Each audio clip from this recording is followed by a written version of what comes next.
Hello friends, composition scheme exam के लिए इसे लिखिए मोस्ट इंपॉर्टेंट। एग्जामिनर के पास बहुत सारा मटेरियल, मतलब एग्जामिनर के पास बहुत सारा मसाला है। एग्जामिनर बच्चे यहां से आपसे बहुत सारे क्वेश्चन बना सकता है। हाँ, पूछेगा 3-4 क्वेश्चन तक, मगर यहां पर हमारे पास बहुत सारी परसेंटेज दी गई हैं। ठीक है, बहुत सारे फिगर्स दिए गए हैं जिनके ऊपर एग्जामिनर डायरेक्टली आपसे एमसीक्यू पूछ सकता है। सो टाइम डिवोट करना पड़ेगा, मगर एग्जामिनेशन पॉइंट ऑफ व्यू से ये इंपॉर्टेंट है। कंपोजिशन स्कीम, जैसे अंडर इनकम टैक्स एक्ट आपने पीजीपी चैप्टर में पढ़ा था, composition presumptive scheme section 44 AD ADA. ठीक है, यहां पर हम क्या कर रहे थे? यहां पर हम करते थे कि आप अगर कुछ कंडीशंस फुलफिल करते हैं तो आपको नॉर्मल प्रोविजन फॉलो करने की जरूरत नहीं है, आपको स्पेसिफिक रेट पर इनकम को कैलकुलेट करना होता है। उसका फायदा ये होता था कि हमें बहुत सारे प्रोसीजर फॉलो नहीं करने होते थे। सेम कंसेप्ट हमारा इनडायरेक्ट टैक्सेस में होता है। यहां पर बात कर रहे हैं कंपोजिशन स्कीम। अगर आप एक स्मॉल टैक्स पेयर हैं, अगर आप एक स्मॉल टैक्स पेयर हैं, मतलब आपके ऊपर जीएसटी पे करने की लायबिलिटी तो क्रिएट हो रही है, मगर आप बड़े टैक्स पेयर नहीं है, स्मॉल टैक्स पेयर है, तो हम आपको कुछ स्पेशल प्रोविजंस प्रोवाइड करेंगे जहां पर आपको कंप्लीट प्रोसीजर जीएसटी का फॉलो करने की जरूरत नहीं है। आपको हम यहां पर सिंगल रेट ऑफ जीएसटी देंगे। आपको जो मल्टीपल रेट्स एप्लीकेबल है वो हम आपको फॉलो करने के लिए नहीं कहेंगे। ठीक है, जो रिटर्न का प्रोसीजर हो गया वो भी आपके लिए थोड़ा सा इजी रखा जाएगा। तो कंपोजिशन स्कीम बेसिकली छोटे टैक्स पेयर्स के लिए है। बट ऑब्वियस है, जैसे बेनिफिट्स हैं तो बच्चे यहाँ पर कुछ ना कुछ आपको लिमिटेशन भी मिलेंगी। तो किसके ऊपर कंपोजिशन स्कीम लगेगी, कब वो स्कीम ले सकता है, जीएसटी के स्पेशल रेट्स हमारे पास क्या होंगे, क्या कंडीशंस हैं, ये सारे टॉपिक हम कवर करेंगे कंपोजिशन स्कीम में। और इन सभी टॉपिक के ऊपर एग्जामिनर आपसे जीएसटी डिमांड कर सकता है। Section 10 of CGST Act 2017 contains the provision regarding composition levying। ठीक है, तो पहले तो याद रखना बेटा, सेक्शन 10 को याद रख के चलना। जी हाँ, सेक्शन 10, सेक्शन 9 था लेवी। ठीक है, नॉर्मल प्रोविजन थे। सेक्शन 10 में भी लेवी है जीएसटी का, मगर एक कंपोजिशन स्कीम की बात करता है। इनिशियली कंपोजिशन स्कीम लॉन्च की गई थी ऐसे टैक्स पेयर्स के लिए जो पूरी तरीके से गुड्स में डील करते हैं, और सिर्फ एक सर्विस को कवर किया गया था, वो था रेस्टोरेंट सर्विस। मतलब जब कंपोजिशन स्कीम पहली बार जीएसटी में पढ़ी गई थी, इंक्लूड की गई थी, जब जीएसटी बना था, तो बच्चे वहां पर कवर होती थी केवल और केवल रेस्टोरेंट सर्विसेज। ठीक है, इसके अलावा सभी गुड्स के ऊपर जीएसटी स्कीम एप्लीकेबल होती थी। मतलब केवल सिंगल सर्विस को रखा गया था। तो मतलब अगर आप गुड्स में डील करते हैं तब आपके ऊपर कंपोजिशन स्कीम एप्लीकेबल होता था। अगर आप रेस्टोरेंट ओनर हैं तो आपके ऊपर ये कंपोजिशन स्कीम का बेनिफिट लेने के लिए आपके पास ऑप्शन था। ठीक है, अगर आप गुड्स प्लस सर्विसेज में डील करते थे या केवल और केवल सर्विसेज में डील करते थे अदर देन रेस्टोरेंट सर्विसेज, तो जीएसटी की कंपोजिशन स्कीम का प्रोविजन अवेलेबल नहीं थे। लेटर ऑन अमेंडमेंट की गई और गुड्स के साथ ये कहा गया कि अगर आप गुड्स के साथ साथ सर्विसेज में भी डील करते हैं, अगर आप गुड्स के साथ साथ सर्विसेज में भी डील करते हैं, समझिएगा, गुड्स और सर्विस दोनों में डील करते हैं, और आपकी सर्विसेज स्पेसिफिक परसेंटेज को अगर क्रॉस नहीं करती है, स्पेसिफिक परसेंटेज को क्रॉस या स्पेसिफिक अमाउंट को क्रॉस नहीं करती है वैल्यू ऑफ टैक्सेबल सर्विसेज, तो आप कंपोजिशन स्कीम में आ सकते हैं। तो सबसे पहले ये किसके लिए दी गई? सबसे पहले ये दी गई रेस्टोरेंट के लिए या फिर गुड्स के लिए। उसके बाद गुड्स के साथ सर्विसेज को भी कवर कर लिया गया, और फाइनेंस एक्ट 2020 में सर्विसेज को ऊपर भी कंपोजिशन स्कीम बेटा डाल दी गई। तो यहां पर आपको मल्टीपल टाइम्स पढ़ना होगा। हम यहां पर डिस्कस करेंगे अगर सिर्फ गुड्स में डील करते हैं तो क्या होगा। ठीक है, जो पुरानी स्कीम चली आ रही थी, गुड्स में डील करते हैं या रेस्टोरेंट ओनर हैं। दूसरी, अगर आप गुड्स और सर्विसेज दोनों में डील करते हैं तो क्या होगा, और तीसरा, अगर आप सिर्फ सर्विसेज में डील करते हैं तो क्या होगा। तो बेसिकली कंपोजिशन स्कीम यहीं से देखने से आपको लग रहा होगा बेटा एक बड़ा टॉपिक हमारे पास है। ठीक है, तो अभी जो बेसिकली हम यहाँ पर बात कर रहे हैं, जो अभी हम बेसिकली बात कर रहे हैं, हम किसकी बात कर रहे हैं? हम यहाँ पर कवर कर रहे हैं गुड्स में आप डील करते हैं या फिर आपकी सिर्फ रेस्टोरेंट सर्विसेज हैं। ठीक है, The objective of the scheme is to bring about simplicity and to reduce compliance cost for the small taxpayers who have an annual turnover of less than 1.5 crore. Applicable from 1 April 2019 onwards, क्योंकि ये change होता रहा है, ठीक है, तो ये छोड़ दो, इसकी आपको रिक्वायरमेंट नहीं है।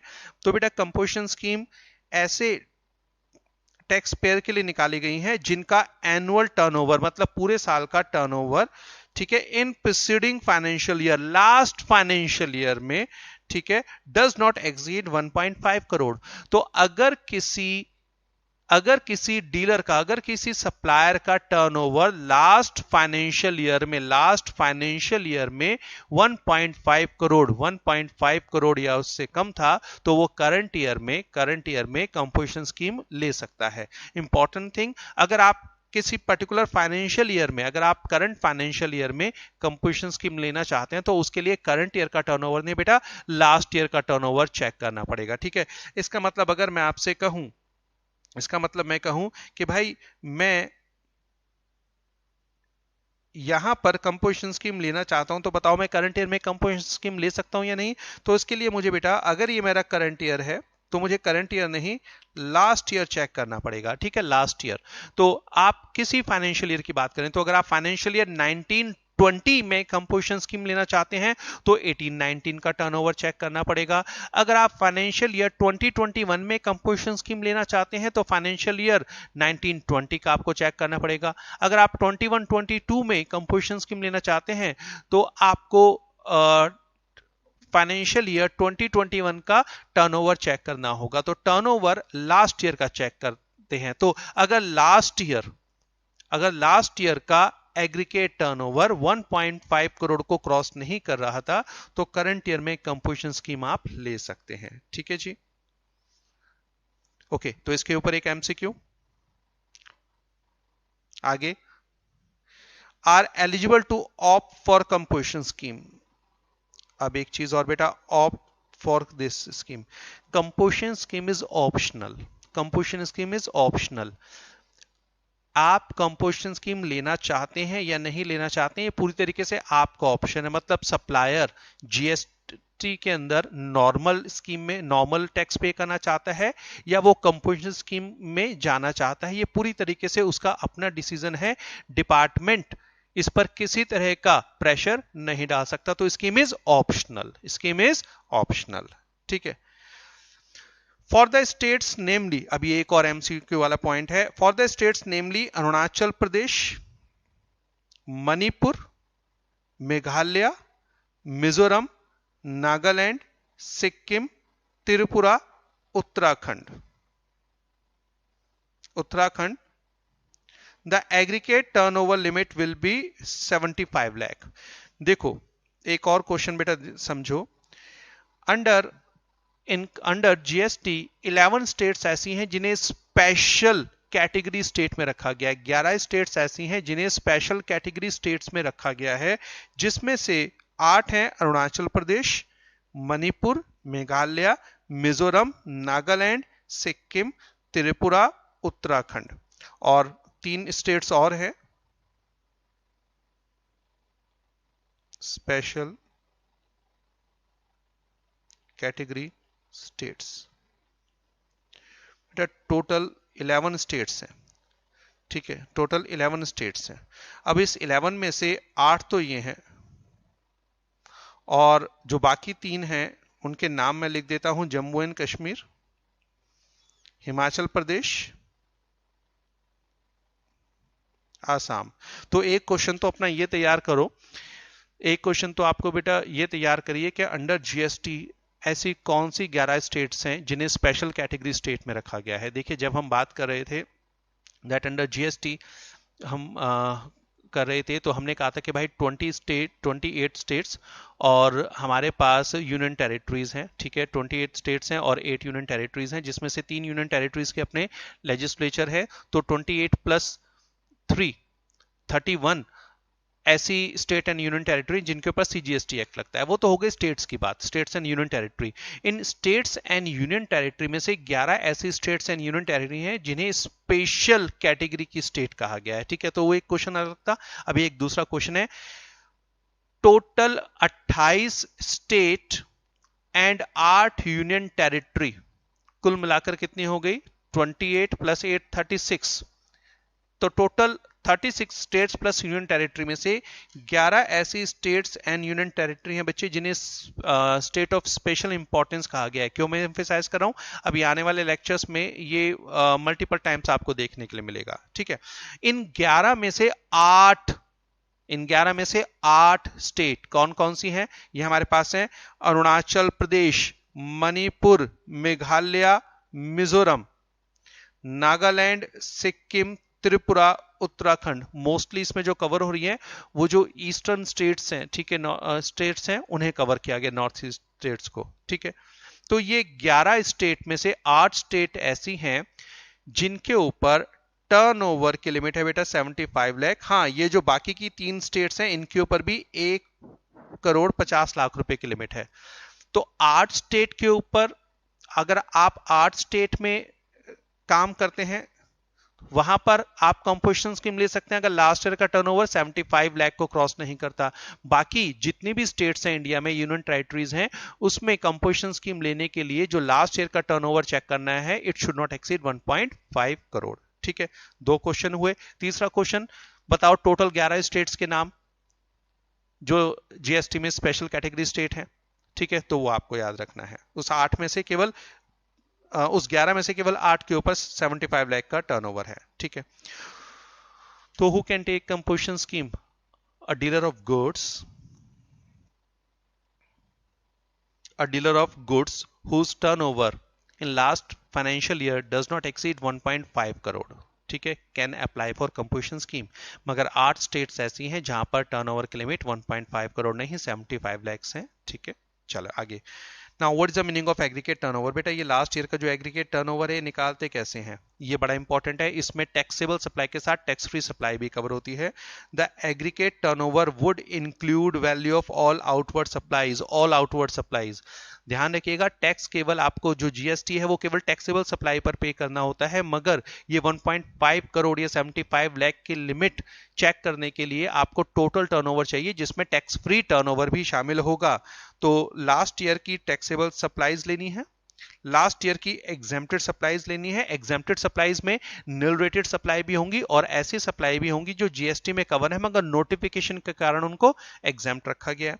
इसमें जीरो रेटेड सप्लाई भी होंगी। जीरो रेटेड सप्लाई होता है बेटा एक्सपोर्ट्स, याद रखना, नील रेटेड अलग है, जीरो रेटेड अलग हमारे पास है।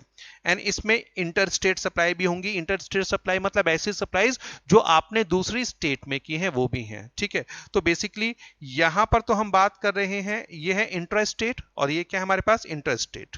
ठीक है, तो बेसिकली चाहे इंट्रा स्टेट सप्लाई है या इंटर स्टेट सप्लाई है, ठीक है, चाहे टैक्सेबल सप्लाई है, एग्जेम्प्टेड सप्लाई है, वो भी कवर होगी, चाहे जीरो रेटेड सप्लाई है मतलब एक्सपोर्ट है। लास्ट ईयर आपने कितनी सप्लाई की भाई, लास्ट ईयर आपने कितनी सेल की, सारी लेनी है, टैक्सेबल है, टैक्स फ्री है, सेम स्टेट में दूसरी स्टेट में है या दूसरी कंट्री में की है, सबको शामिल कर लेना है। ठीक है, of a person having same PAN. अच्छा, यहां पर अभी हम उस व्यक्ति की बात कर रहे हैं जो केवल गुड्स में डील कर रहा है बेटा, या रेस्टोरेंट सर्विस में। अगर आप गुड्स प्लस सर्विसेज दोनों में कवर करते हैं तो अभी आगे आएंगे। ठीक है, of person having same permanent account number shall be computed on all India basis.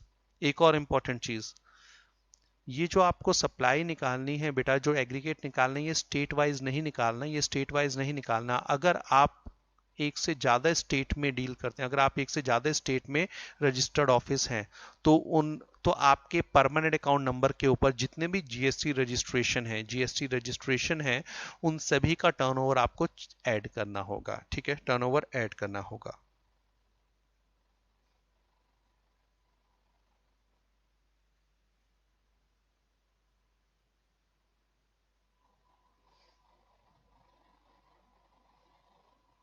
Mister A का एक बिजनेस है,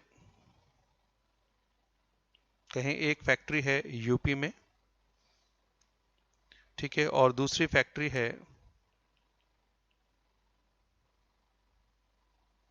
दूसरी फैक्ट्री है पुणे में, पुणे महाराष्ट्र। ठीक है, ये यूपी की जगह इसको कर लो कानपुर। ठीक है, अब ये जो पुणे है ये महाराष्ट्र में है और कानपुर यूपी में है। और मिस्टर ए के ये दो बिजनेस हैं। ठीक है, लास्ट ईयर का टर्नओवर, लास्ट ईयर जो कानपुर की फैक्ट्री है इसका टर्नओवर था 80 लाख और पुणे की फैक्ट्री का जो टर्नओवर था ये था 40 लाख। ठीक है, 40 लाख। अब बच्चे यहां पर मिस्टर ए अगर कंपोजिशन स्कीम लेना चाहते हैं, मिस्टर ए कंपोजिशन स्कीम लेना चाहते हैं, वो चाहते हैं कि मैं यूपी की फैक्ट्री के लिए भी कंपोजिशन स्कीम लूं और पुणे की फैक्ट्री के लिए भी कंपोजिशन स्कीम लूं। ठीक है, अच्छा एक चीज और मैं बता दूं, अगर एक व्यक्ति के पास मल्टीपल रजिस्ट्रेशन है, अगर वो कंपोजिशन स्कीम लेना चाहता है तो बेटा या तो वो अपने सभी बिजनेस के लिए कंपोजिशन स्कीम लेगा या किसी के लिए भी नहीं लेगा। ठीक है, पहली बात तो क्या वो ले सकता है नहीं ले सकता ये याद रखना है। दूसरा, ऐसा नहीं है कि मिस्टर ए कहीं सर मैं कानपुर के लिए तो कंपोजिशन स्कीम लेना चाहता हूं मगर पुणे की फैक्ट्री के लिए नॉर्मल स्कीम, जी नहीं। तो इफ अ पर्सन, ये नोट्स में आपके पास कवर नहीं है, इसको ध्यान रखिएगा। ठीक है, if a person is having more than one GST registration और more than one business in different state, तो अगर if you want to go for composition levy he has to opt composition levy for all the businesses. वो ऐसा नहीं कर सकता कि एक के लिए ले या दूसरे के लिए ना ले। ठीक है, तो अब यहां पर मिस्टर ए के फैक्ट्री जो कानपुर है इसका टर्नओवर है 80 लाख, पुणे की फैक्ट्री का है 40 लाख, ये दोनों ही जीएसटी में रजिस्टर्ड हैं, तो टोटल टर्नओवर कितना हुआ 120 लाख। तो बेटा यहां पर जो आपको चेक करना है वो चेक करना है टोटल टर्नओवर। ठीक है, अंडर सेम पर अगर यहां पर, ठीक है, लास्ट ईयर अगर ये चेंज कर दें, मान लो ये है 80 लाख और ये भी है 80 लाख, टोटल हो गया 160 लैक्स। ठीक है, 160 लाख। तो यहां पर he can opt composition scheme in current year। यहां पर एग्रीगेट चेक करना है, इंडिविजुअली नहीं। वो ये नहीं कह सकते कि भाई यूपी की फैक्ट्री की कंपोजिशन स्कीम मुझे लेनी है सर, वहां का टर्नओवर 80 लाख है, नहीं। आपको सिंगल पेन पर टोटल टर्नओवर चेक करना है। यहां पर he can not opt composition scheme in current year. ठीक है, ओके। तो इस लाइन का मतलब क्लियर है। ये person having same PAN to be computed on all India basis. अच्छा, अब दूसरी चीज एक हम क्या कर रहे थे, एग्रीगेट टर्नओवर में शामिल क्या होता है, taxable supply, tax free exempted supply, zero rated supply जिसका मतलब होता है एक्सपोर्ट, और फोर्थ हो गई इंटर स्टेट सप्लाईज। ठीक है, सिंगल पर पेन पर, सेम पेन पर जितनी भी टर्नओवर है मल्टीपल बिजनेस की सबका टोटल करना है, बट एक्सक्लूड्स, मगर इसमें क्या शामिल नहीं होता, CGST, SGST, UTGST, IGST and cess, मतलब जो जीएसटी है वो शामिल नहीं होगा। तो जो आपको सप्लाई की वैल्यू लेनी है वो एक्सक्लूडिंग जीएसटी लेनी है, वो एक्सक्लूडिंग जीएसटी लेनी है। ठीक है, इसको भी समझिए। मान लीजिए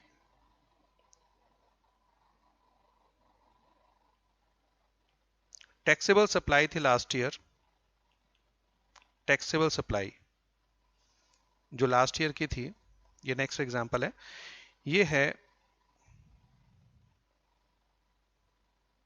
140 lakhs इंक्लूडिंग, इसको चेंज करो थोड़ा सा,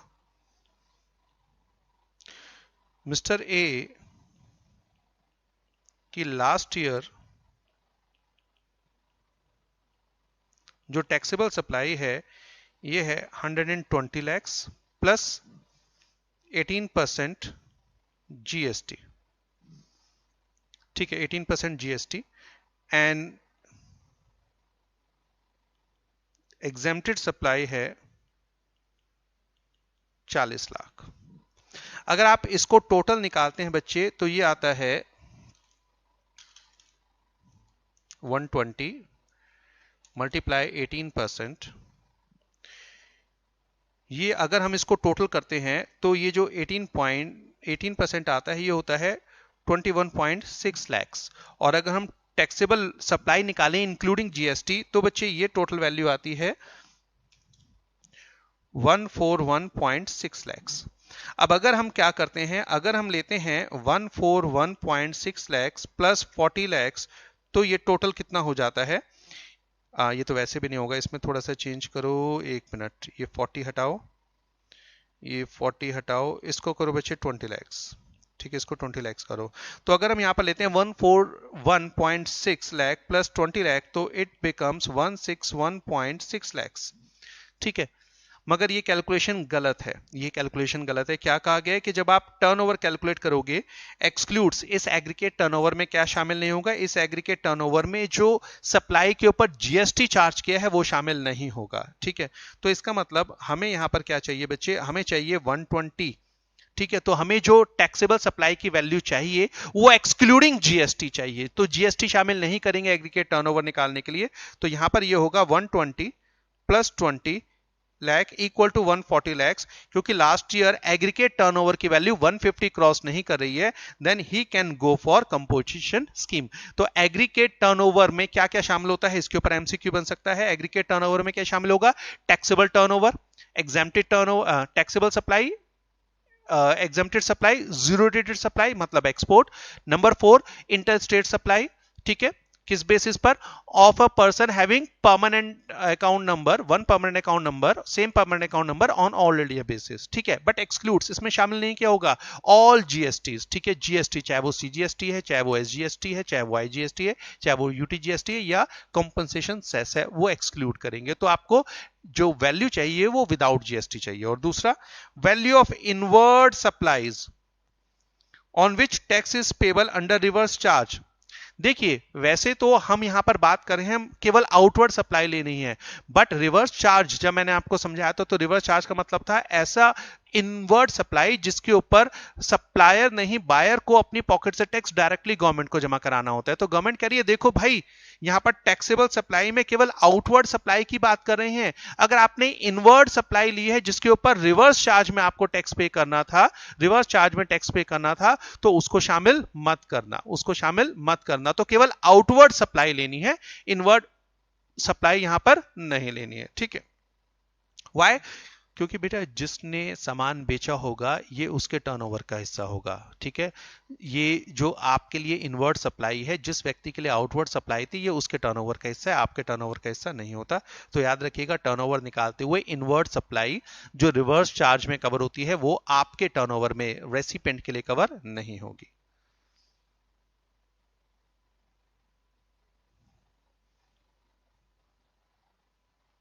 Mr. A provides following information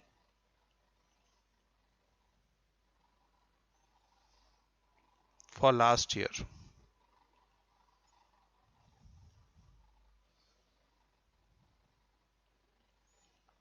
Taxable supply 80 lakhs, GST 12%, exempted supply 40 lakh,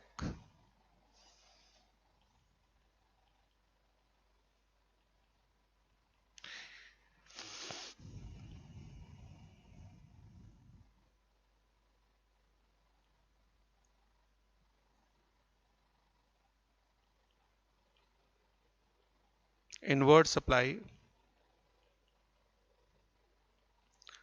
taxable on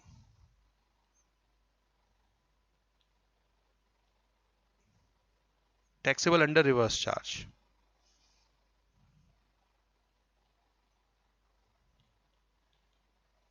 in the hands of A,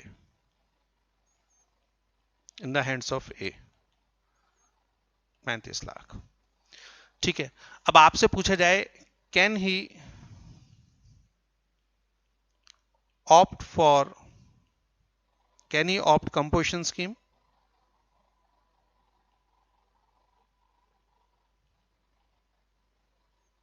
under section 10। हाँ जी, अब देखिए हमने क्या पढ़ा था, हमने पढ़ा था आपको बेटा टैक्सेबल सप्लाई चाहिए, ठीक है, टैक्सेबल सप्लाई चाहिए। टैक्सेबल सप्लाई है 80 लाख और इस पर जो जीएसटी है वो है 12%, 12 ये हो गया 9.6 लाख।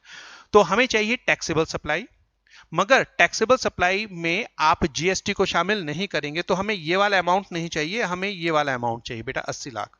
तो यहां पर हो गया 80 लाख। हमें चाहिए एग्जेम्प्टेड सप्लाई, एग्जेम्प्टेड सप्लाई कितनी है 40 लाख, ये आएगा। हमें चाहिए जीरो रेटेड सप्लाई, क्वेश्चन में गिवन नहीं है, नील। हमें चाहिए इसमें ऐड करने के लिए इंटरस्टेट सप्लाई, उसके बारे में इंफॉर्मेशन नहीं दी गई, जीरो, ठीक है। मगर शामिल क्या नहीं करोगे, देखो क्या शामिल नहीं करोगे, एक तो सीजीएसटी, आईजीएसटी एक्सेट्रा शामिल नहीं करोगे, तो वो ऑलरेडी हमने यहां पर हटा दिया। और दूसरा, अगर आपने कोई इनवर्ड सप्लाई, आपके पास इनवर्ड सप्लाई है जिसके ऊपर आप अंडर रिवर्स चार्ज पे कर रहे हैं, तो भाई वो जो टर्नओवर है वो टर्नओवर आपका नहीं है, वो तो सेलर का था, आप तो बायर हैं। तो इनवर्ड सप्लाई क्या शामिल नहीं होगा, value of inward supplies on which tax is payable on under reverse charge, ठीक है। तो ये है inward supply taxable under reverse charge in the hands of mister A. तो बेटा ये जो 35 लाख है इसे शामिल नहीं करेंगे। ये कितना हुआ 120 लाख। तो yes he can go for composition scheme because last year का aggregate turnover does not exceed 1.5 crore. अगर आप इसे गलती से कर देते 80 लाख प्लस 40 लाख प्लस 35 लाख, तो ये कितना हो जाएगा 155 लाख, फिर आपका आंसर चेंज हो जाएगा, गलत हो जाएगा, ठीक है। तो ये कैलकुलेशन गलत है, ये नहीं करनी है, ठीक है। तो एक ये आपके पास एमसीक्यू है। तो एग्रीगेट टर्नओवर में क्या करते हैं, एग्रीगेट टर्नओवर में लेते हैं टैक्सेबल सप्लाई, ठीक है, टैक्सेबल सप्लाई उसमें लेते हैं। और ये टैक्सेबल सप्लाई में याद रखिएगा इसमें जीएसटी शामिल नहीं होगा, एक्सक्लूड किया गया है। नंबर 2 आपको लेनी है एग्जेम्प्टेड सप्लाई। नंबर 3 आपको लेनी है zero rated supply, that is export. आपको लेनी है इंटरस्टेट सप्लाई, ठीक है, इसमें भी जीएसटी, इसमें भी आईजीएसटी शामिल नहीं करना है, ठीक है, बेसिक वैल्यू आपको चाहिए। और क्या एक्सक्लूड कर देते हैं, जीएसटी जो ऑलरेडी आपको बता चुका हूं, और दूसरा क्या नहीं करते, जो इनवर्ट सप्लाई रिवर्स चार्ज में कवर होती है वो आपके हाथ में एग्रीगेट टर्नओवर में कैलकुलेट नहीं करेंगे। चलो क्लियर, ठीक है। and the reverse charge mechanism supplies are not included here as these would be added to the turnover the unregistered supplier। जो अनरजिस्टर्ड सप्लायर है जिसने आपको ये सप्लाई दी थी, ये उसके टर्नओवर का हिस्सा है, इसलिए आपके हाथ में टैक्सेबल नहीं होगी, ठीक। चाहो तो इस लाइन को काट दो। चलो यहीं पर फर्स्ट पेज पर ही देखिए कितने सारे एमसीक्यूज हमारे पास बन गए। अब आगे बढ़ते हैं।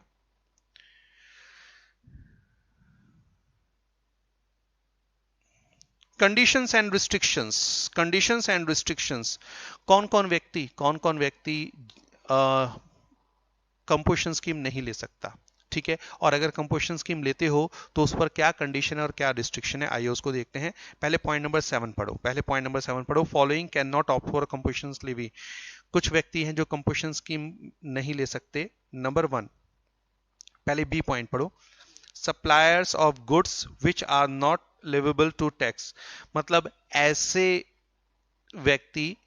व्यक्ति जो उन गुड्स में डील करते हैं जिनके ऊपर जीएसटी नहीं लगता। भाई जिनके ऊपर जीएसटी नहीं लगता वो वैसे जीएसटी में रजिस्टर्ड नहीं होंगे, तो वो जीएसटी कंपोजिशन स्कीम के लिए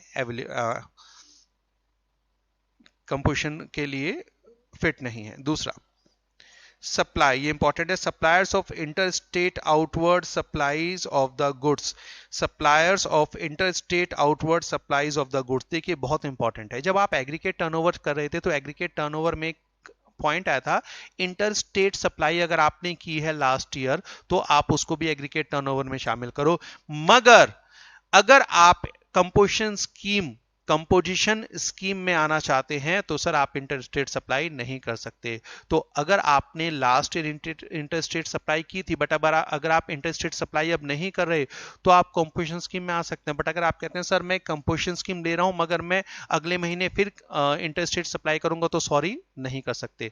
तो अगर लास्ट ईयर आपने कोई इंटरस्टेट सप्लाई की थी उसे एग्रीगेट टर्नओवर में ऐड करोगे, but once you want to go for composition scheme, याद रखिएगा आप इंटरस्टेट सप्लाई नहीं कर सकते। तो ये बेटा एक ड्रॉबैक है। अगर आप एक ही सिटी में काम करते हैं, सॉरी एक स्टेट में काम करते हैं, ठीक है, तो आप कंपोजिशन स्कीम आ सकते हैं। अगर आप दिल्ली में भी, आप दिल्ली से मुंबई और मुंबई से दिल्ली के बीच में डील करते हैं तब नहीं आ सकते।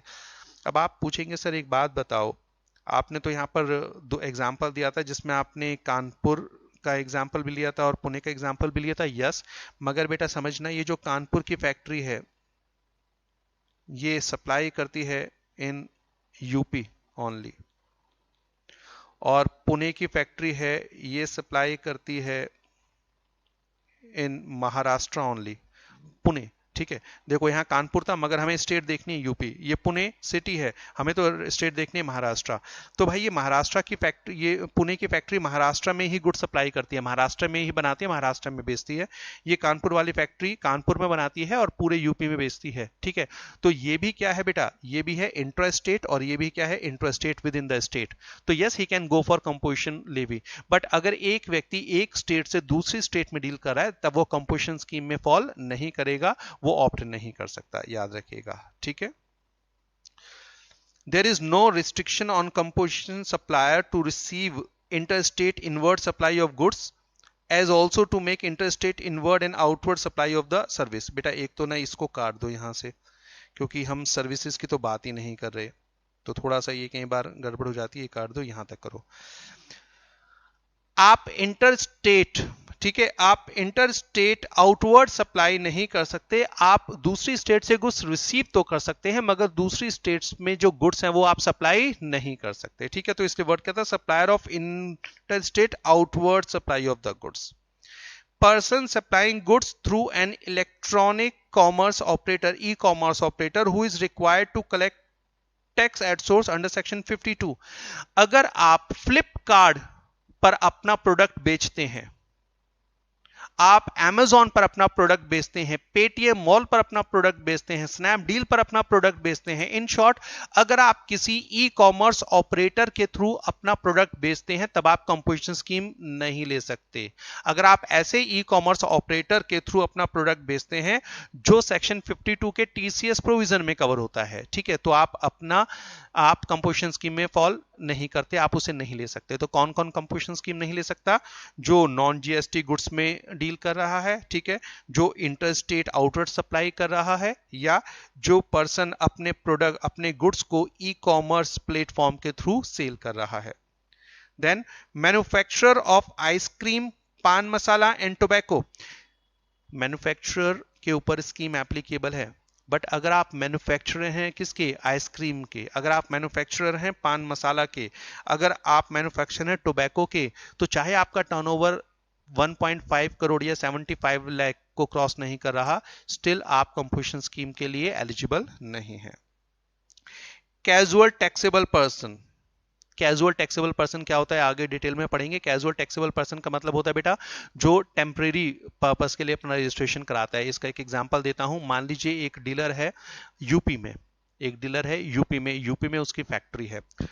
दिल्ली में हर साल 14 नवंबर से 27 नवंबर के बीच में ट्रेड फेयर लगता है, IITF, India international trade fair, जिसमें इंडिया के हर स्टेट से पार्टिसिपेंट्स आते हैं, दूसरी कंट्री से भी पार्टिसिपेंट्स आते हैं। ठीक है, अब ये जो व्यक्ति है जिसकी यूपी में फैक्ट्री है वो IITF में पार्टिसिपेट करना चाहता है, वो यूपी में रजिस्टर्ड है, परमानेंट रजिस्ट्रेशन है, मगर जब वो दिल्ली में IITF में पार्टिसिपेट करने आएगा तो उसको दिल्ली में भी अपना रजिस्ट्रेशन कराना होगा, टेम्परेरी रजिस्ट्रेशन 14 डेज के लिए। ठीक है, तो जो टेम्परेरी बेसिस पर अपना रजिस्ट्रेशन कराते हैं, अभी आसान शब्दों में समझो बेटा, वो होते हैं कैजुअल टैक्सेबल पर्सन। ये सिर्फ 14 डेज के लिए रजिस्ट्रेशन उसको मिलेगा, ठीक है, और वो 14 डेज में के बाद ऑटोमेटिकली रजिस्ट्रेशन क्या हो जाएगा, कैंसिल हो जाएगा। ठीक है, नॉन रेजिडेंट टैक्सेबल पर्सन मतलब एक ऐसा व्यक्ति जो जीएसटी में तो कवर है मगर उसका वो के स्टेटस क्या है, वो नॉन रेजिडेंट है, तो ये व्यक्ति कंपोजिशन स्कीम नहीं ले सकते। एक और पॉइंट इसमें ऐड करो,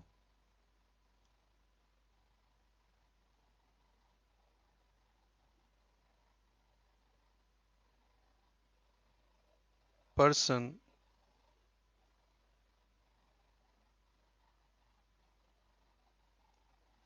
liable to pay GST under reverse charge।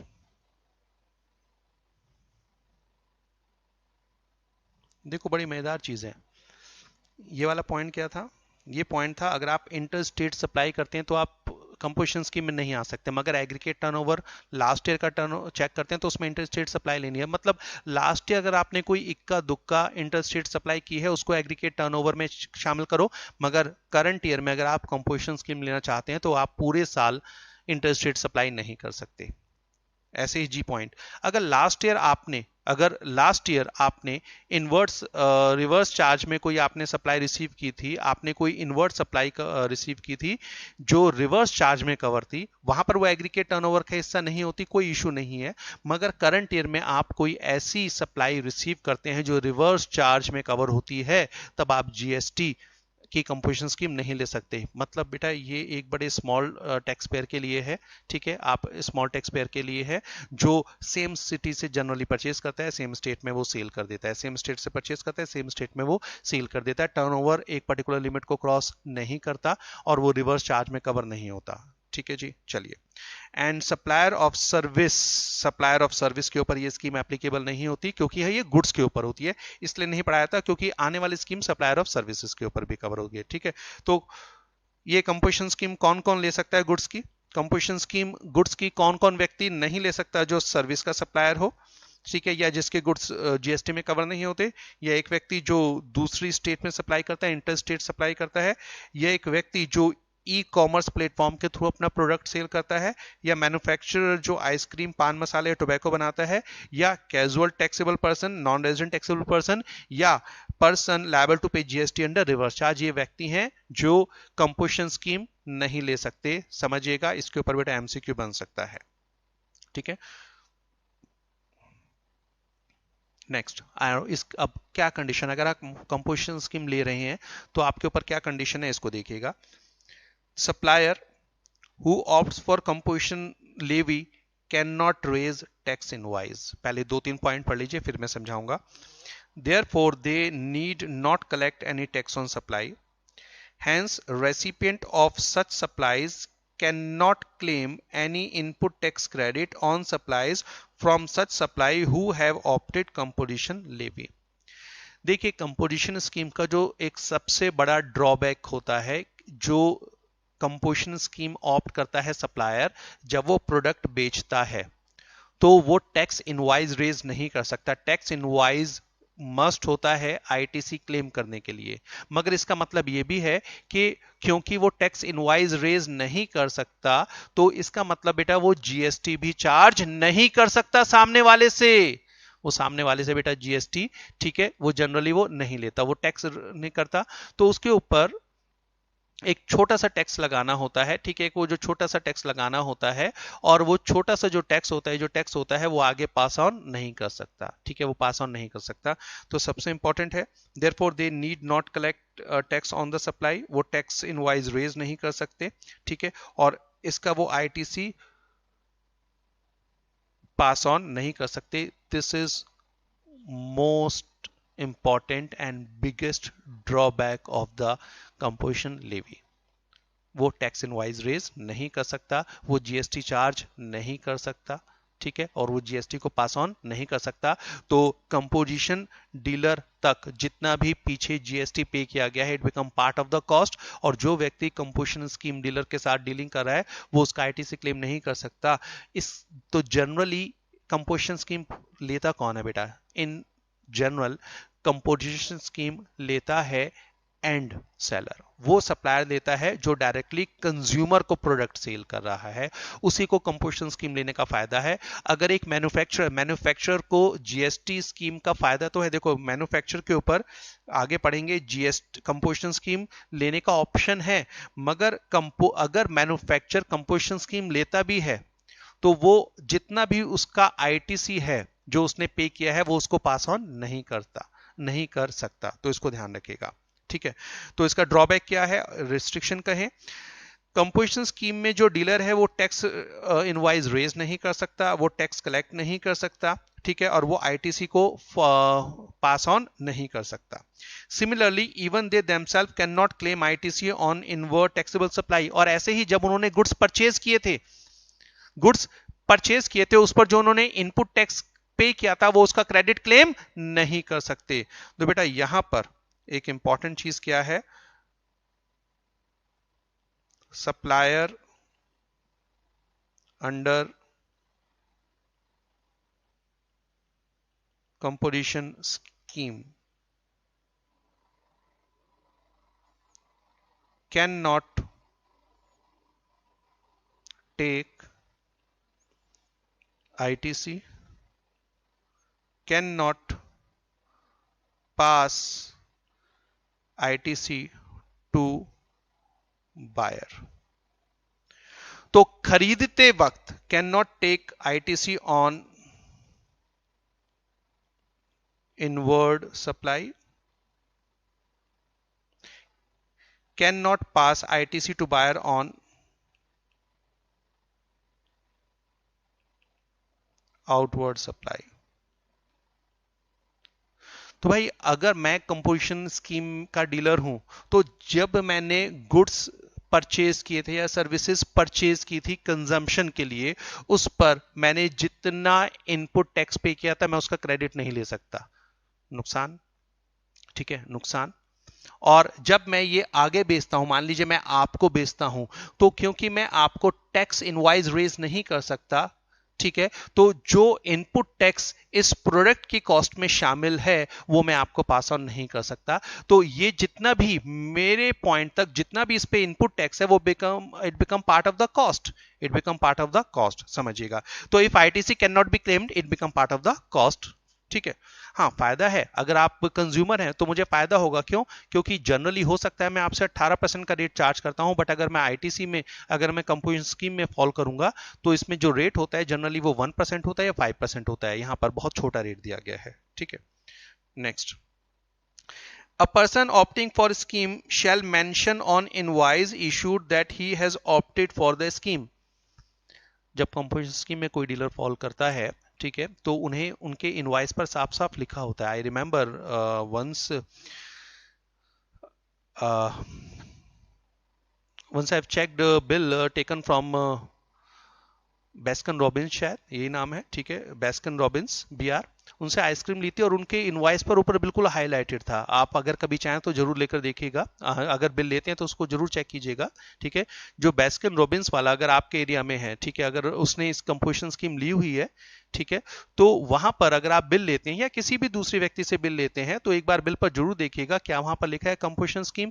तो अगर कोई डीलर कंपोजिशन स्कीम लेता है तो उसको अपना इनवॉइस पर ये हाईलाइट करके दिखाना होता है कि मैं वो डीलर हूं जो कंपोजिशन स्कीम ऑफ GST में फॉल करता हूं। ठीक है, he shall also mention composition scheme taxable person on every notice board displayed at the place of business। तो उसको बिजनेस में भी ये नोट करके लगाना होगा कि आई एम ए डीलर, मतलब अगर कोई उससे डील करने आता है तो उसके माइंड में क्लियर होना चाहिए कि भाई ये जो सेलर है, ये सप्लायर है, ये कंपोजिशन स्कीम में फॉल करता है। ठीक है, चलिए डन। अभी तक जो है बेटा इस पेज पर ये वाला एक पॉइंट इंपॉर्टेंट था, he can not pass on, तो मैंने इसको पूरा सम अप कर दिया है, ये ध्यान रखना। और उसके बाद ये तो मोस्ट इंपॉर्टेंट है, who can not opt for composition scheme, जिसमें एक पॉइंट मैंने ये ऐड कराया है आपको। Next, the tax rates prescribed for different categories of registered person under the scheme. अगर एक व्यक्ति कंपोजिशन स्कीम ले लेता है तो रेट कितना होता है देखिएगा। मैन्युफैक्चरर, ठीक है, manufacturer other than ice cream manufacture, पान मसाला एंड टोबैको मैन्युफैक्चर, देखिए यहां मना कर दिया जाता है, कंपोजिशन स्कीम में नहीं आ सकते। इनके लिए रेट कितना होता है? CGST रेट होता है 0.5% ऑफ टर्नओवर, SGST रेट होता है 0.5% ऑफ टर्नओवर, तो टोटल रेट कितना हो गया? 1% ऑफ टर्नओवर। तो कंपोजिशन स्कीम अगर एक मैन्युफैक्चरर लेता है तो वो जितनी भी प्रोडक्ट बनाकर आगे सप्लाई करता है उस पर GST का रेट होता है 1%। इसमें आधा % CGST होगा, आधा % SGST या फिर UTGST। ठीक है, UTGST अगर यूनियन टेरिटरी में है तो। ठीक है, IGST मत ले लेना 1%, क्यों? क्योंकि अगर आप दूसरी स्टेट में सप्लाई करते हैं तो IGST लगता है, और अगर आप दूसरी स्टेट में सप्लाई करते हैं तो आप कंपोजिशन स्कीम नहीं ले सकते, याद रखिएगा। ठीक है, अगर आप रेस्टोरेंट सर्विस, देखिए ये अकेली ऐसी सर्विस है जो इस स्कीम में फॉल करती है, पुरानी स्कीम में। ठीक है, अगर आप रेस्टोरेंट ओनर हैं तो रेस्टोरेंट सर्विस प्रोवाइड करते हैं तो आप supplier of food and drink for human consumption, okay, तो 2.5% CGST, 2.5% SGST या UTGST, तो टोटल रेट होता है 5%। तो अगर आप कभी रेस्टोरेंट में जाएं तो वहां पर देखिएगा 5% होता है। मैकडोनल्ड में जाएंगे तो वहां पर जो रेट होता है वो 2.5% प्लस 2.5%, टोटल 5% होता है। ट्रेडर और any other supplier eligible for composition levy, अगर आप मैन्युफैक्चरर नहीं है, मतलब अगर आप क्या है ट्रेडर, तो दो ही होंगे, या तो आप मैन्युफैक्चरर होंगे या आप बेटा ट्रेडर होंगे, क्योंकि ये तो स्पेशल कैटेगरी होगी रेस्टोरेंट वाली। तो अगर आप मैन्युफैक्चरर हैं तब भी रेट कितना है 1%, अगर आप ट्रेडर हैं तब भी रेट कितना है हाफ एंड हाफ 1%। ठीक है, चलिए। अच्छा ये बच्चे ये सेम ही है यहाँ पर टर्नओवर स्टेट। ठीक है, ये टैक्सेबल सप्लाईज की हम बात करें, टैक्सेबल सप्लाईज की, यहाँ पर भी टैक्सेबल है, ये मिस कर रहे हैं, यहाँ भी टैक्सेबल है, तो टोटल टैक्सेबल सप्लाई का आपको लेना है। डन।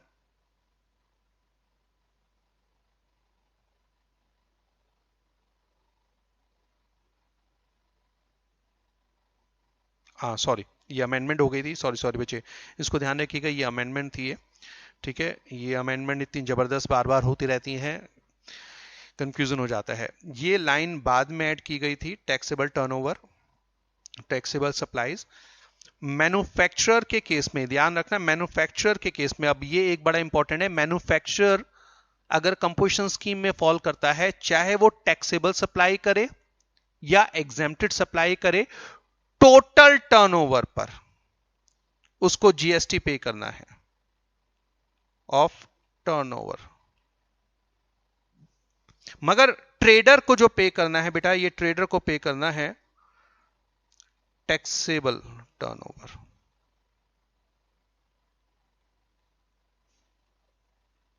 Taxable turnover. ठीक है, तो ये एक इंपॉर्टेंट अमेंडमेंट है, पहले सबके लिए सिमिलर था मगर बाद में अमेंडमेंट की गई। तो ट्रेडर के केस में लेना है टैक्सेबल टर्नओवर, मैन्युफैक्चरर के केस में लेना है टोटल टर्नओवर। तो याद रखिएगा, मैन्युफैक्चरर अगर taxable supply plus exempted supply दोनों कर रहा है तो उसके एग्रीगेट टर्नओवर पर उसको 1% का जीएसटी पे करना पड़ेगा। यहां पर उसको एक तरीके से नुकसान भी है, क्योंकि जो टैक्स फ्री है उसके ऊपर भी उसको टैक्स पे करना है। बट ट्रेडर के केस में वो केवल टैक्सेबल सप्लाई के ऊपर जीएसटी पे करेगा, वो टैक्स फ्री के ऊपर नहीं करेगा अगर कंपोजिशन स्कीम में फॉल करते हैं। ठीक है,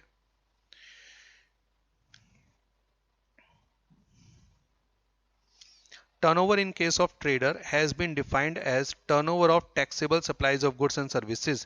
Thus, for traders, exempted supply would not be added in turnover for the purpose of levy 1% composition levy.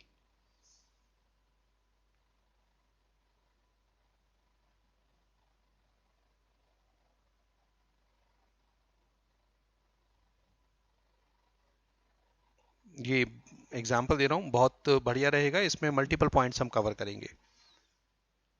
Mister A,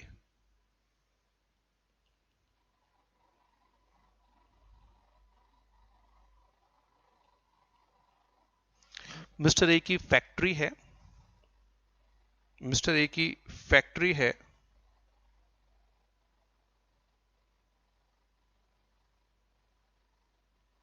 sorry mister A की फैक्ट्री है, और मतलब मिस्टर ए कौन है, मैन्युफैक्चरर। इनकी taxable supply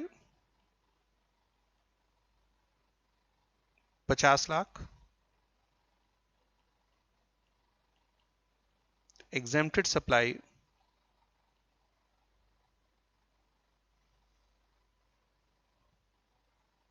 40 lakh. Mister A covers under composition scheme. ठीक है, बताइए इनका टैक्स कितना होगा। अब जब हम यहां पर टर्नओवर निकालेंगे बेटा, टर्नओवर मैन्युफैक्चर के केस में जो रेट अप्लाई होता है, रेट एप्लीकेबल होता है, वो होता है 1%, 1% ऑफ टर्नओवर, 1% ऑफ टर्नओवर। ठीक है, टर्नओवर, तो यहां पर जो टर्नओवर निकालेंगे, जो टर्नओवर निकालेंगे, टर्नओवर होगा 90 लाख रुपीस। अब इस 90 लाख रुपीस पर आधा परसेंट सीजीएसटी लगेगा और आधा परसेंट SGST लगेगा, ठीक है, मतलब कुल मिलाकर 1% इसके ऊपर GST लगेगा। ओके, अगर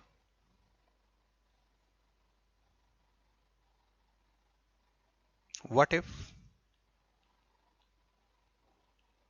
ही इज ट्रेडर, क्या होगा अगर वो ट्रेडर है और कंपोजिशन स्कीम में फॉल करते हैं? तो यहां पर हमें लेना है टैक्सेबल टर्नओवर। यहां पर हमें टोटल नहीं, हमें लेना बेटा टैक्सेबल टर्नओवर, और टैक्सेबल टर्नओवर है 50 लाख रुपीस। इस पर जब हम निकालेंगे तो एप्लीकेबल होगा 0.5% CGST एंड 0.5% SGST। देखो आपका एमसीक्यू एग्जाम है तो एक ही क्वेश्चन में एग्रीगेट टर्नओवर नहीं निकालना और करंट ईयर का टर्नओवर नहीं निकालना, इंडिविजुअल उसको रखो। तो एग्जामिनर या तो एग्रीगेट टर्नओवर का क्वेश्चन पूछेगा तो वो अलग है, या आपसे जीएसटी पूछेगा वो अलग है। मैन्युफैक्चरर के केस में आधा % प्लस आधा % इक्वल टू 1% लेना है टोटल टर्नओवर का। टोटल टर्नओवर मतलब चाहे वो टैक्सेबल है या एग्जेम्प्टेड है, ठीक है।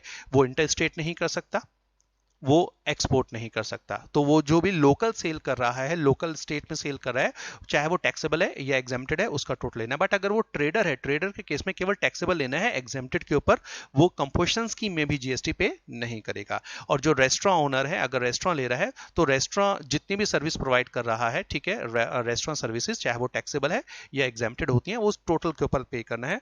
क्योंकि जो टैक्सेबल वर्ड है वो केवल और केवल ट्रेडर के केस में दिया गया। यहां पर भी वर्ड क्या है? टर्नओवर। यहां पर भी वर्ड क्या है? टर्नओवर। और यहां पर वर्ड क्या है बेटा? टैक्सेबल टर्नओवर, ठीक है। अच्छा, यहां पर एक आपको वर्ड नजर आ रहा होगा कि अगर आप ट्रेडर हैं और गुड्स के साथ सर्विसेज देते हैं तो भी आ सकते हैं, क्योंकि मैंने आपसे कहा था कि पहले केवल गुड्स के लिए दी गई थी, बाद में जो व्यक्ति गुड्स में डील करता है अगर वो सर्विसेज भी दे देता है अप टू स्पेसिफाइड परसेंटेज तो वो कंपोजिशन स्कीम में फॉल करता है, ठीक है। आइए उसको करते हैं, आगे बढ़ते हैं, ठीक है। फिर वाइंड अप करेंगे, जो सर्विस वाला कंसेप्ट है वो नेक्स्ट क्लास में अलग से करेंगे। Benefit for marginal supply of services along with supply of goods और रेस्टोरेंट सर्विसेज। अगर आप मैन्युफैक्चरर नहीं है, ठीक है, fundamentally composition scheme can be availed in respect of goods and only one service, namely restaurant services. Originally जो composition scheme बनाई गई थी वो बनाई गई थी अगर आप केवल और केवल गुड्स में डील करते हैं या आप केवल रेस्टोरेंट सर्विसेज में डील करते हैं, ठीक है। अगर आप गुड्स प्लस सर्विसेज में डील करते हैं तो ये स्कीम आपके लिए नहीं थी, या आप केवल सर्विसेज में डील करते हैं ये स्कीम आपके लिए नहीं थी। However, there are cases where manufacturer or trader is also engaged in supply of services other than restaurant services, though the percentage of such supply of services very small as compared to supply of goods. There may also be cases where restaurant service provider is also engaged in supplying a small percentage of other services. उन्होंने observe किया, देखो हो सकता है एक व्यक्ति 90%, एक व्यक्ति 99%, समझना 99% गुड्स में डील करता है, 1% सर्विस में डील करता है, मगर क्योंकि वो 1% सर्विस आ गया तो वो कंपोजिशन स्कीम के लिए एलिजिबल नहीं था, क्योंकि कंपोजिशन स्कीम केवल गुड्स के लिए थी। एक रेस्टोरेंट ओनर केवल रेस्टोरेंट सर्विसेज में डील करता है तो वो कंपोजिशन स्कीम ले सकता था, बट अगर एक रेस्टोरेंट ओनर साथ में कोई दूसरी सर्विस भी प्रोवाइड कर रहा है जो रेस्टोरेंट सर्विस नहीं है, वो भी कंपोजिशन स्कीम में नहीं आ सकते थे। तो गवर्नमेंट ने कहा देखो, अगर आप मैन्युफैक्चरर हो या ट्रेडर हो और गुड्स के साथ सर्विसेज में डील करते हो, मगर वो जो सर्विसेज की परसेंटेज है वो एक पर्टिकुलर लिमिट तक है, हम आपको कंपोजिशन स्कीम का फायदा देंगे। अगर आप रेस्टोरेंट ओनर हो, आप कंपोजिशन स्कीम में फॉल करते हो, बट अगर आप रेस्टोरेंट के साथ साथ अदर सर्विस प्रोवाइड कर रहे हो तो एग्जिस्टिंग कंपोजिशन स्कीम आपको बेनिफिट नहीं देती, चलो आपको भी हम फायदा देंगे। तो बेसिकली यहां पर वर्ड क्या था? Benefit of marginal supply of services along with supply of goods और रेस्टोरेंट सर्विसेज।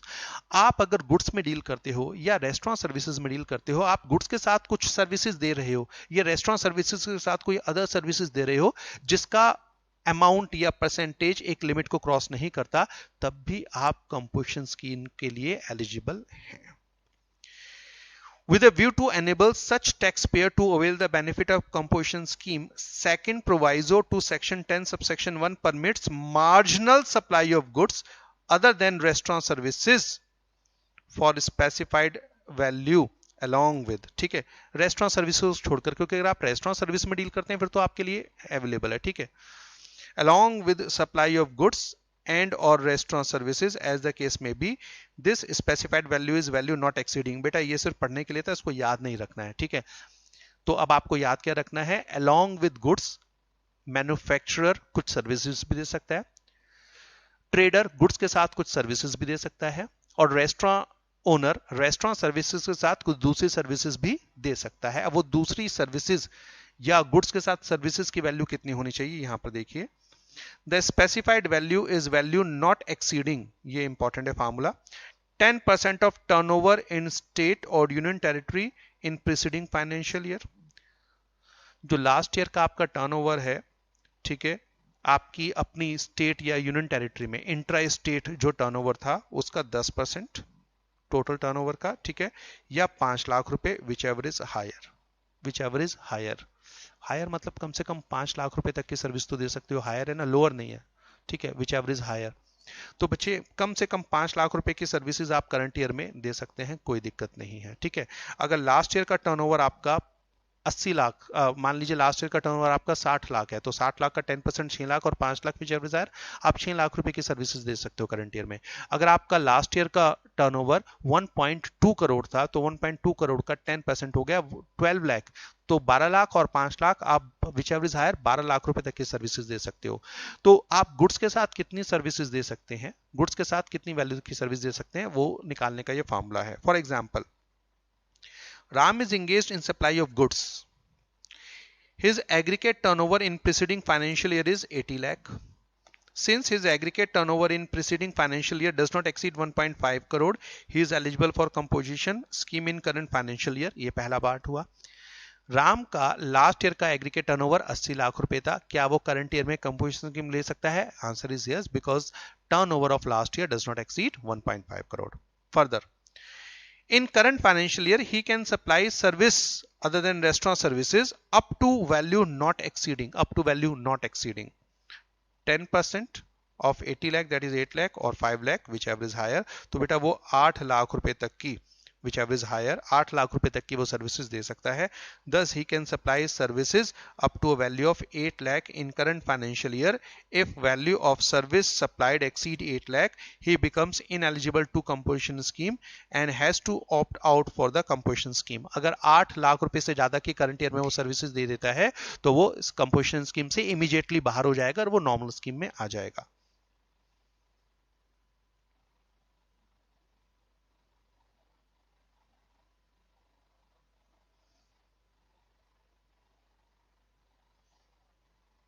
तो यहां पर आपके साथ क्या हुआ, मैन्युफैक्चरर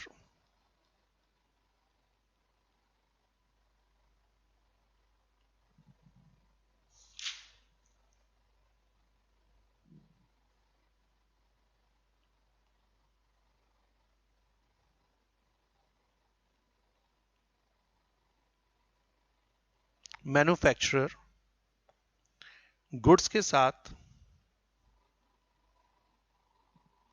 सर्विसेज भी दे सकता है, ठीक है, बट ये जो सर्विसेज की वैल्यू है, ठीक है, सर्विसेज, ये कौन सी सर्विसेज है, अदर देन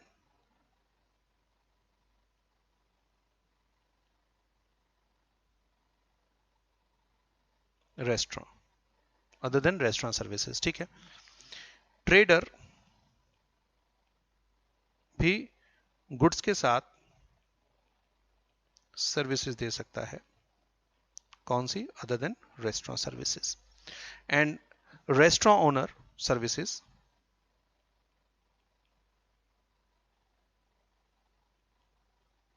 जो एक रेस्टोरेंट ओनर है, ये बेटा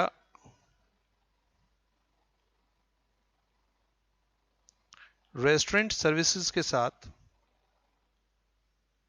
अदर सर्विस भी दे सकता है, ठीक है।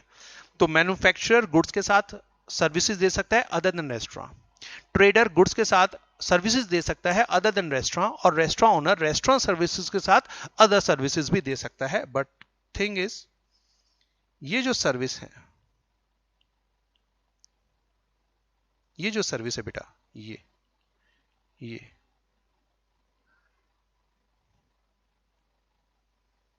कितनी हो सकती है ये? Higher of 10% of last year's turnover और 5 लाख रुपीस। ठीक है, 5 लाख रुपीस मतलब कम से कम 5 लाख रुपए तक की तो वो दे सकता है। क्लियर है, ये ध्यान रखिएगा। तो लास्ट ईयर का टर्नओवर आपको यहां पर देखना होगा। ओरिजिनल स्कीम क्या थी, वाइंड अप कर रहे हैं इसे लेक्चर को, फिर नेक्स्ट क्लास में भी कंटिन्यू करेंगे, अदरवाइज थोड़ा बड़ा हो जाएगा। तो पहले इसको पढ़िएगा, समझिएगा, रिकॉल कीजिएगा, फिर नेक्स्ट पे जाइएगा, क्योंकि नेक्स्ट में जो सर्विसेज के लिए आई है कंडीशन, नया सेक्शन फाइनेंस एक्ट 2020 में इंट्रोड्यूस किया गया था, वो पढ़ाऊंगा मैं आपको। प्लस कंपोजिशन स्कीम चाहे नहीं है या पुरानी है, उनके लिए कुछ रूल्स हैं, ठीक है, वो मैं आपको कराऊंगा। तो अब फटाफट एक बार वाइंड अप करते हैं। पुरानी कंपोजिशन स्कीम क्या कहती थी? ओरिजिनल कंपोजिशन स्कीम कहती थी आप केवल अगर गुड्स में डील करते हैं, ठीक है, चाहे मैन्युफैक्चरर या ट्रेडर हैं, आप कंपोजिशन स्कीम ले सकते हैं। या आप अगर रेस्टोरेंट ओनर हैं और केवल रेस्टोरेंट सर्विसेज प्रोवाइड कर रहे हैं, तो आप कंपोजिशन स्कीम ले सकते हैं। ठीक है, मैन्युफैक्चर और ट्रेडर के केस में, मैन्युफैक्चर के केस में जो रेट है वो होता है 1%। जब मैं 1 कह रहा हूं तो हाफ प्लस हाफ है, ठीक है। 1% ऑफ टर्नओवर, चाहे वो टर्नओवर टैक्सेबल है या टैक्स फ्री है करंट ईयर का, उस पर लगेगा। रेस्टोरेंट सर्विसेज के केस में 2.5 प्लस 2.5 मतलब इक्वल टू 5% जीएसटी का रेट हुआ of total turnover of current year, चाहे वो टैक्सेबल है या एग्जेम्प्टेड है। But in case of trader rate तो 1% है जो मैन्युफैक्चरर वाला है, मगर फायदा क्या है, यहाँ पर जो 1% है वो टोटल नहीं, टैक्सेबल टर्नओवर पर है। एग्जांपल मैंने आपको कराया था, ठीक है। दूसरा, लेटर ऑन 2019 में कुछ बेनिफिट दिया गया। अगर आप गुड्स के साथ साथ, अगर आप मैन्युफैक्चरर हैं या ट्रेडर हैं और गुड्स के साथ कुछ सर्विसेज दे रहे हैं, तो आप कंपोजिशन स्कीम में आ सकते हैं। अगर आप रेस्टोरेंट ओनर हैं और रेस्टोरेंट सर्विसेज के अलावा अदर सर्विसेज दे रहे हैं, तब भी आप कंपोजिशन स्कीम ले सकते हैं। मगर कंडीशन क्या है, जो आप मैन्युफैक्चरर हैं, ट्रेडर हैं या रेस्टोरेंट ओनर हैं, जो आपकी सर्विस की वैल्यू है, ठीक है, सर्विस की वैल्यू है, ये अदर सर्विस की वैल्यू है, ये मैक्सिमम कितनी हो सकती है, लास्ट ईयर के टर्नओवर का 10% या 5 लाख विच इज हायर, मतलब 5 लाख रुपए या उससे ज्यादा की आप सर्विस दे सकते हैं। बट मैक्सिमम कितनी होगी, 10% ऑफ लास्ट ईयर टर्नओवर। ठीक है, तो लास्ट ईयर टर्नओवर और 5 lakh rupees which average higher आपके पास रहेगा। डन। इसका एग्जांपल एक दिया था, शायद नहीं था, जैसे ये वाला हमने एग्जांपल ले लिया था। ये जो न्यू स्कीम है बच्चे, ये नेक्स्ट क्लास में कवर करेंगे, अदरवाइज बहुत बड़ा हो जाएगा ये हमारे पास डिस्कशन, तो इतना कंफ्यूजन में अभी नहीं जाना है। तो पहले इस लेक्चर को अच्छी तरीके से कर लेना, थोड़ा इंपॉर्टेंट है, ठीक है। 11 में से 8 स्पेशल कैटेगरी स्टेट कितनी है टोटल जीएसटी में, 11। उसमें से कितनी स्टेट्स हैं जिनके ऊपर 75 लाख रुपीस का है, 8 स्टेट हैं। उन 8 स्टेट के नाम याद रखना है, ठीक है। कंपोजिशन स्कीम के लिए जीएसटी लास्ट ईयर का टर्नओवर कितना होना चाहिए, मैक्सिमम 1.5 करोड़।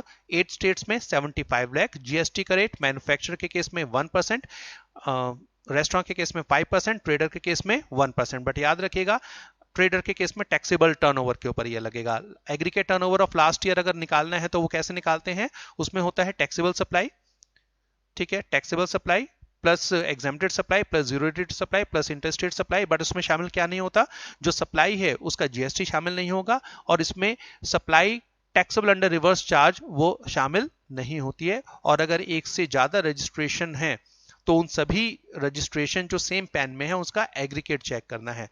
एक इंपॉर्टेंट पॉइंट बताया था जो नोट्स में नहीं लिखा था, अगर एक व्यक्ति की एक से ज्यादा रजिस्ट्रेशन है तो या तो वो सभी के लिए कंपोजिशन स्कीम अप्लाई करेगा या किसी के लिए भी नहीं करेगा, वो पार्ट में नहीं कर सकता। अगर एक व्यक्ति के 2 बिजनेस है तो या तो वो दोनों के लिए कंपोजिशन स्कीम लेगा या दोनों में से किसी के लिए भी नहीं लेगा। ऐसा नहीं कि वो एक के लिए लेगा और दूसरे के लिए नहीं लेगा, ठीक है जी।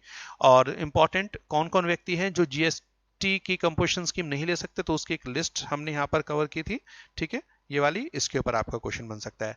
तो नेक्स्ट लेक्चर में कवर करेंगे नया प्रोविजन ऐड किया गया section 10 subsection 2A finance act 2020 finance act 2020 exam के लिए इंपॉर्टेंट है, इसके लिए एमसीक्यू बन सकता है, ये लेटेस्ट अमेंडमेंट है। सो नेक्स्ट क्लास में आने से पहले आज की क्लास को अच्छी तरीके से कवर करके आइएगा, क्योंकि इन्हीं के साथ रिलेट करेंगे, दोबारा चीजें बहुत सारी पढ़ने की जरूरत नहीं पड़ेगी। मिलते हैं बहुत जल्दी नेक्स्ट लेक्चर में, till then keep learning, all the best.